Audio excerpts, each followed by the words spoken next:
Este 1 de mayo, ¿qué es? ¿El Día del Trabajo o el Día del Trabajador? Aquí la pregunta, para que me contesten. Este es un día bastante importante a nivel mundial, no solamente acá en el Ecuador.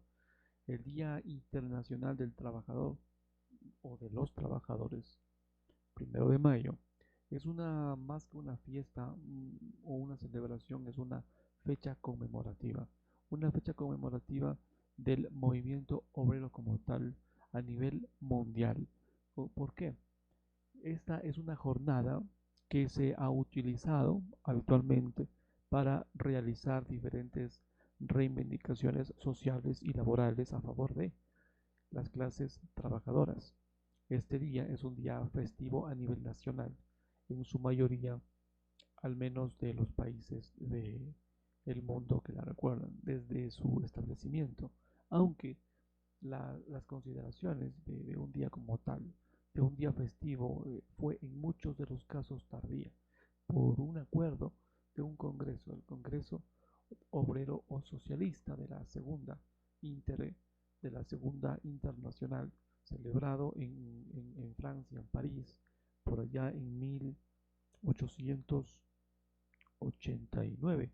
Esta es una jornada de lucha reivindicativa, reivindicativa, reivindicativa de homenaje a los mártires de Chicago. Parte desde aquí.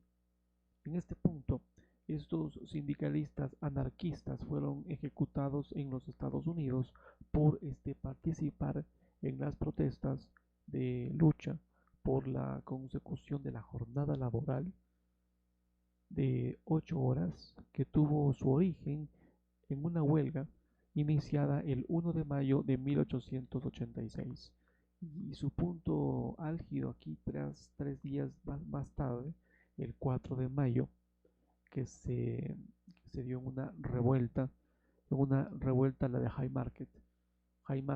A partir de entonces se convertiría esta en una jornada reivindicativa de los derechos de los trabajadores en el sentido general, que es conmemorada en mayor o menor medida en todo el planeta Tierra.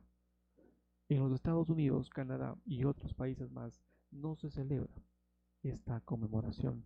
En su lugar se celebra la Labor Day o el Día Labor Day, el primer lunes de septiembre, conmemorando un desfile realizado el 5 de septiembre de 1882 en Nueva York y organizado por la Noble Orden de los Caballeros del Trabajo, Knight of Labor en inglés. El presidente de ese entonces de los Estados Unidos, Grover Cleveland, auspició la celebración en septiembre por temor a que esta fecha de mayo reforzase el movimiento socialista en los Estados Unidos desde 1882. Canadá se unió a conmemorar el primer lunes de septiembre en vez de el 1 de mayo a partir de este año, 1894.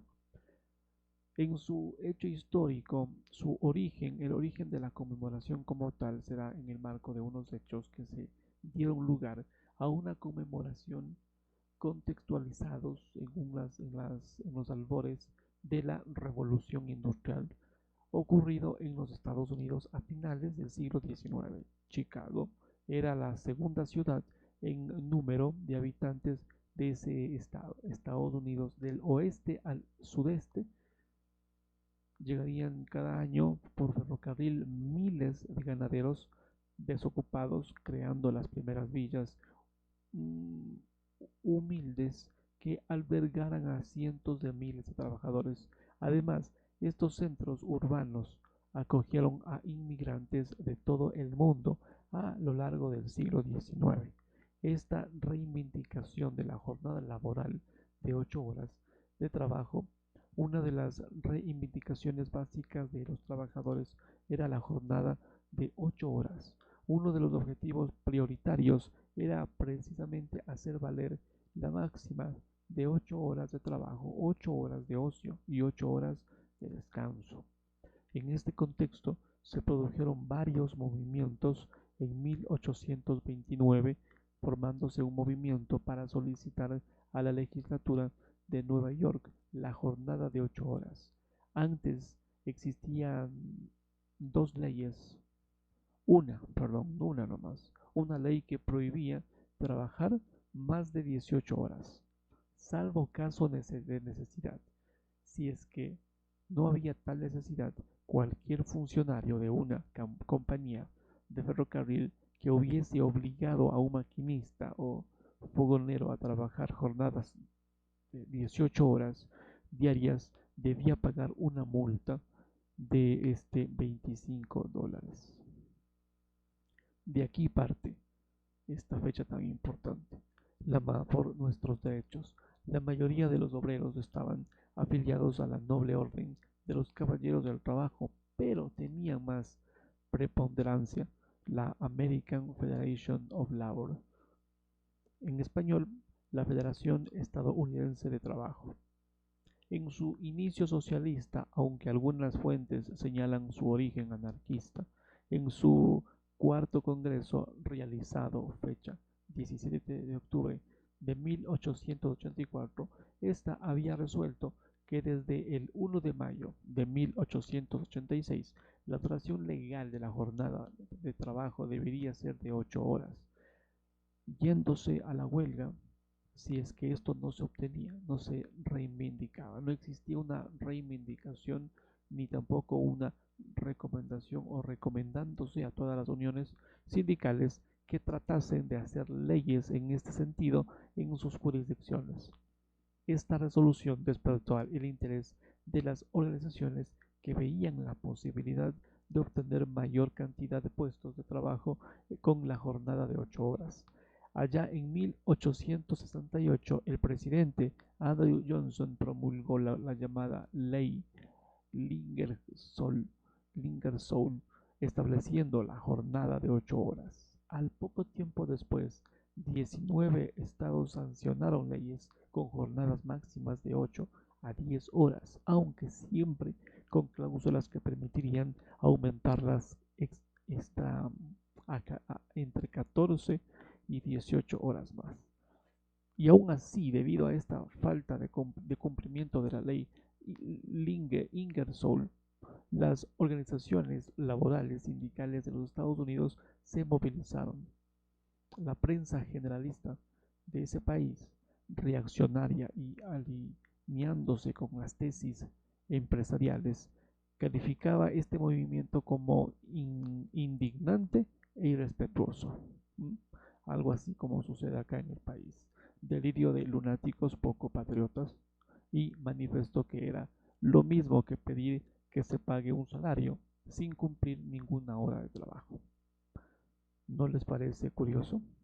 El día de mayo, la huelga, el día sábado 1 de mayo de 1886, 200.000 trabajadores iniciaron la huelga, mientras que otros 200.000 obtendrían esta conquista con la simple amenaza de un paro. En Chicago, donde las condiciones de los trabajadores eran mucho peores que en otras ciudades, las movilizaciones seguirían los días 2 y 3 de mayo. La única fábrica que trabajaba era la de la maquinaria agrícola, Hellmann's, en huelga desde el 16 de febrero porque querían descontar a los obreros una cantidad de sus salarios para la construcción de una iglesia. ¿Se imaginan? La producción se mantenía a base de esquiroles. El día 2, en cambio, la policía había disuelto en forma violenta una manifestación de más de 50.000 personas, y el día 3 se celebraba una concentración en frente de sus puertas. Cuando estaba en la tribuna el anarquista August Spies, sonaría la sirena de salida de un turno de rompehuelgas. Los concentrados se lanzaron sobre los scabs, los amarillos, comenzando una pelea campal. Una campaña de policías sin aviso alguno procedería a dispararse a quemarropa sobre la gente, produciendo seis y una docena de 6 muertos y una docena de heridos. El periodista Adolf Fischer, un redactor de un medio, Arbeler Zeitung, corrió a su periódico donde redactó una proclama que luego que se utilizaría como principal prueba acusatoria en el juicio que le llevó a la horca, imprimiendo 25.000 octavillas. La proclama decía lo siguiente, se los leo: trabajadores, la guerra de clases ha comenzado. Ayer, frente a la fábrica McCormick, se fusiló a los obreros. Su sangre pide venganza. ¿Quién podrá dudar, ya que los chacales que nos gobiernan estarían ávidos de sangre trabajadora? Pero los trabajadores no son un rebaño de carreros o de carneros. Al terror blanco respondamos con el terror rojo. Es preferible la muerte que la propia miseria. Si se fusila a trabajadores, respondamos de tal manera que los amos lo recuerden por mucho tiempo. Es la necesidad lo que nos hace gritar a las armas. Ayer las mujeres y los hijos de los pobres lloraban a sus maridos y a sus padres fusilados, en tanto que en los palacios de los ricos se llenaban vasos de vino costosos y se bebía a la salud de los bandidos del orden. Secad vuestras lágrimas, los que sufrís, tened coraje, esclavos, levantaos. Esto me recuerda muchas cosas, lo que pasó acá en Ecuador en octubre de 2019. Algo similar. La proclama terminaba convocando un acto de protesta para el día siguiente, el cuarto o el 4. A las 4 de la tarde, en la plaza High Market, se conseguiría un permiso del alcalde Harrison para hacer un acto a la noche, a las 19:30. En el parque High Market. Los hechos posteriores serían conocidos como la famosa revuelta de High Market.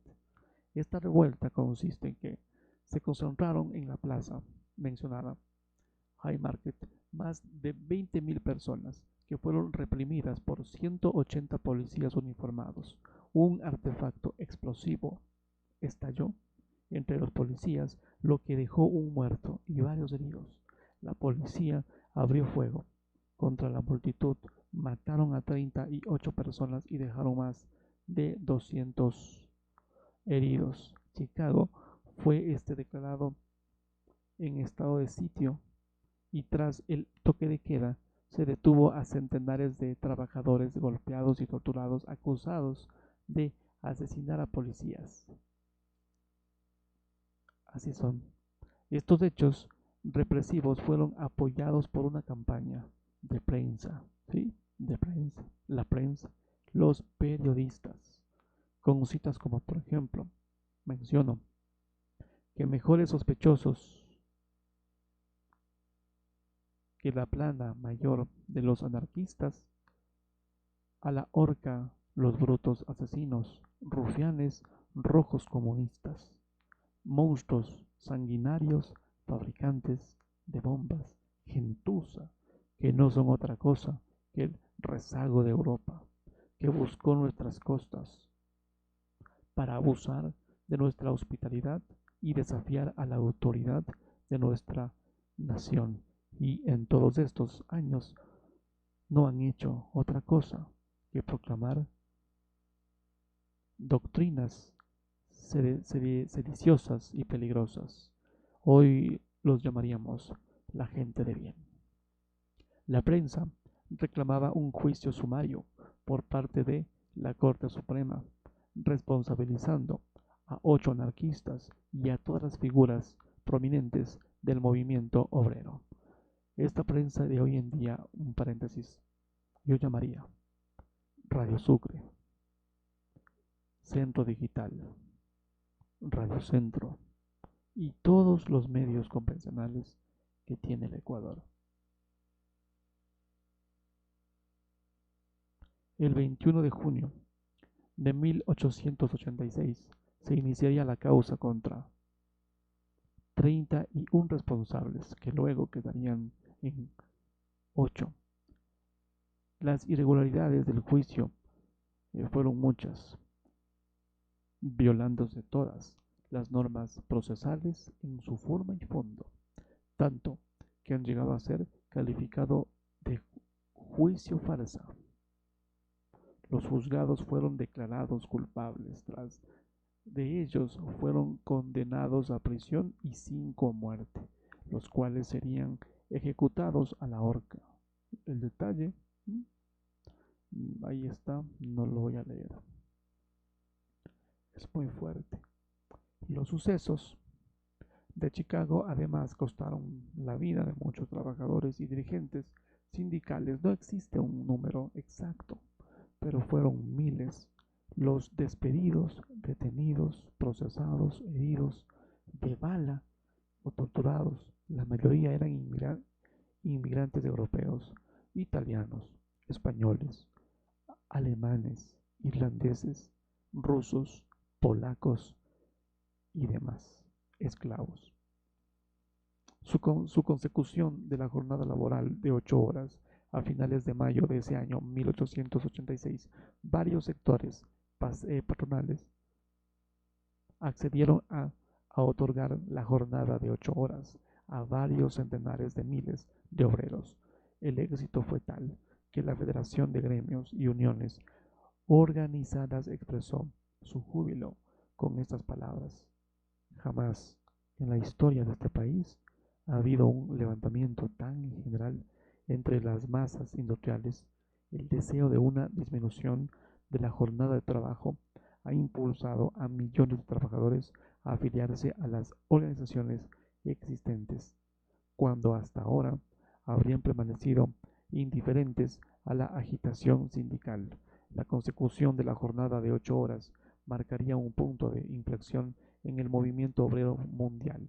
El propio Friedrich Engels, en el prefacio de la edición alemana de 1890 del Manifiesto Comunista, dice lo siguiente: pues hoy en día, en el momento en que escribo estas líneas, el proletariado de Europa y América pasa revista a sus fuerzas movilizadas por vez primera en un solo ejército, bajo una sola bandera y para un solo objetivo inmediato: la fijación legal de la jornada normal de 8 horas, proclamada ya en 1866 por el propio Congreso de la Internacional, celebrado en Ginebra, y de nuevo en 1869 por el Congreso Obrero de París.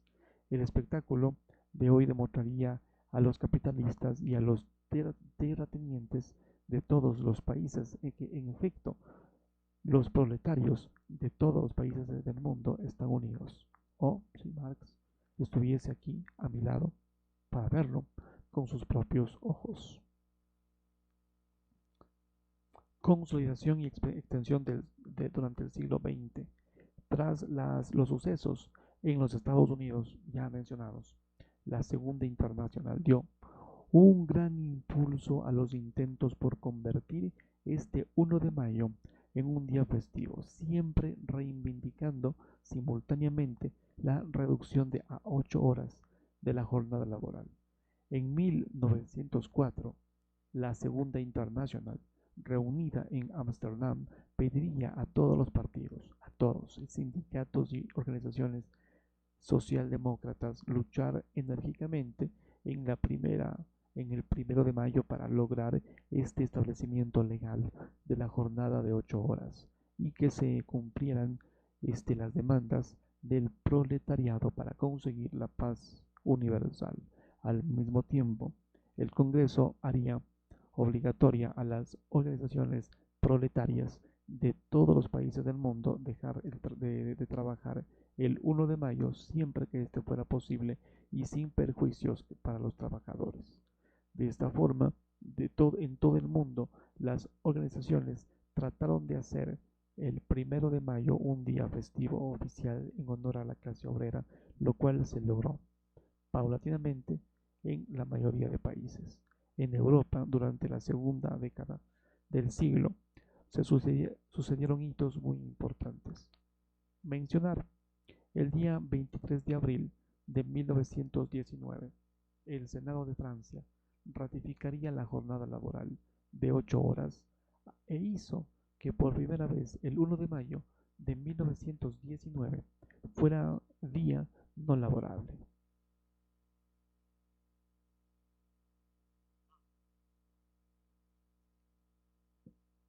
2 meses antes, en España, por ejemplo, la célebre huelga de la canadiense, dirigida por los movimientos anarquistas en Barcelona, había conseguido que se aprobara en el país el decreto de la jornada de 8 horas de trabajo, haciendo de España el primer país de Europa en promulgar esta reivindicación.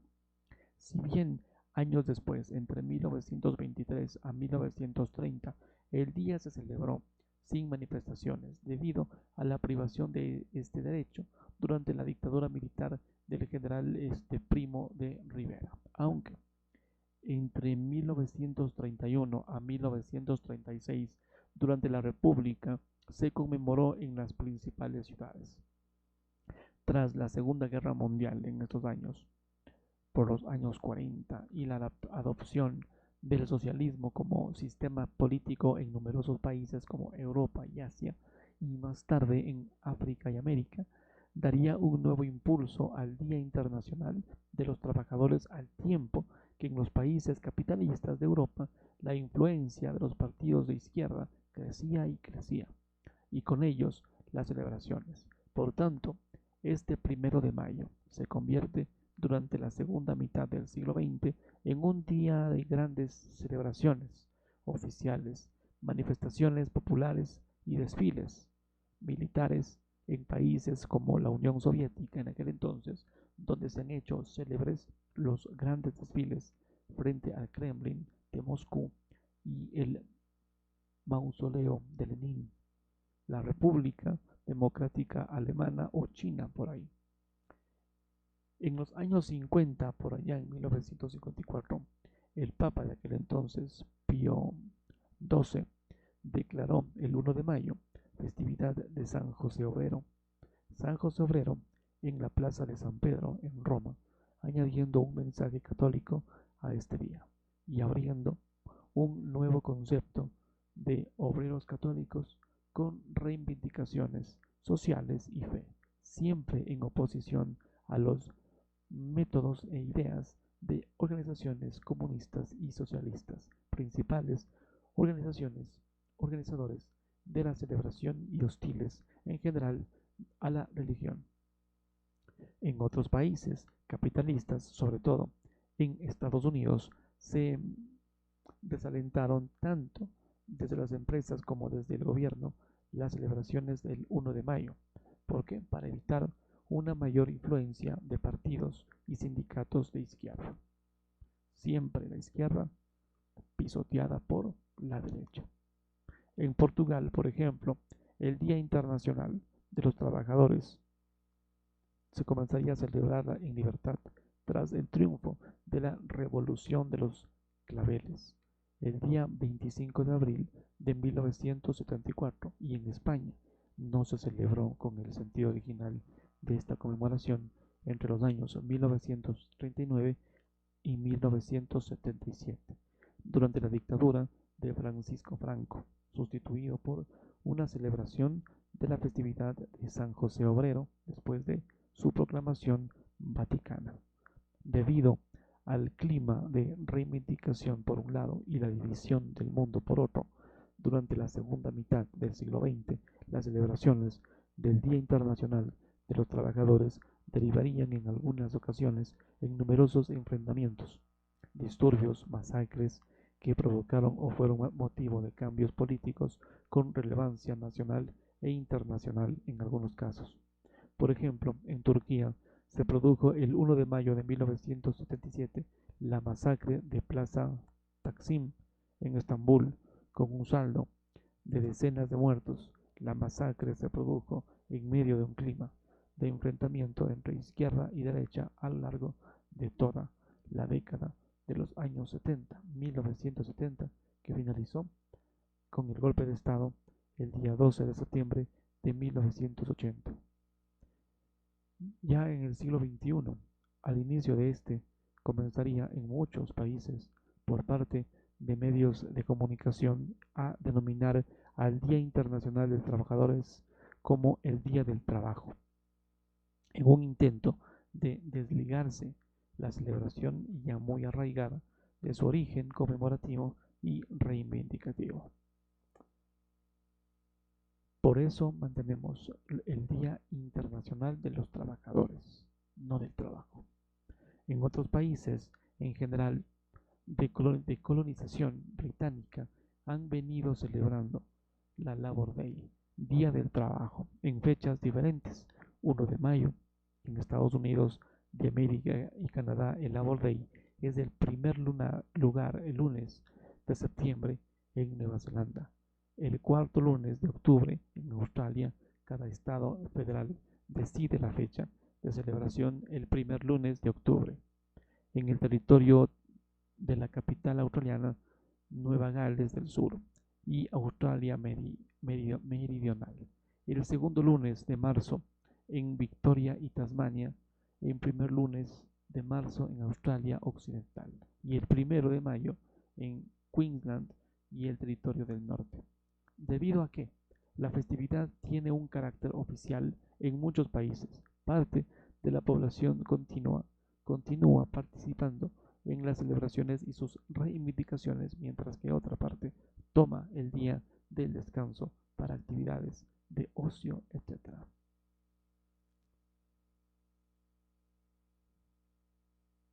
¿Y tú qué celebras? ¿El día del trabajo o el día de los trabajadores?